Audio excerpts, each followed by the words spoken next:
Bir odam hajga bormoqchi bo'lib, harakat qilib safarga otlandi. Qo'lida katta mablag' bor. Qo'yib ketgani bir ishonchli odam istab topa olmadi. Keyin masjidga boray, masjidda bo'ladi bunaqa ishonchli odamlar dedi-da, masjidga kelib namoz o'qiyotgan odamlarni kuzatdi. Namozxonlarni bir chekada turib tomosha qilib kuzatdi. Ana shularning ichida bitta odamning namozi bu kishiga yoqib qoldi. O'zini hokisor tutgan, ko'zlarini mahkam yumib olgan, qo'yinki namozi boshqalarning namozidan yaxshi.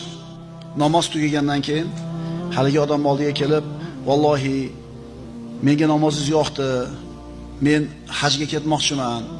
Qo'yib ketgani bir omonatdor odamim yo'q. Katta mablag'imni sizga bir qo'yib ketay demoqchiman. Nima deysiz?" desa, haligi kishi nima deydi? "Men yana roza ham tutuvdim bugun" dedi. Dedi, bu kishi aytdiki, "Shu ro'zadorligingiz yoqmadi menga." Dedi-da omonatni bermay ketdi. Shu bildirgisi kelib turadi, lekin ixlosi bor odam buni yopadi.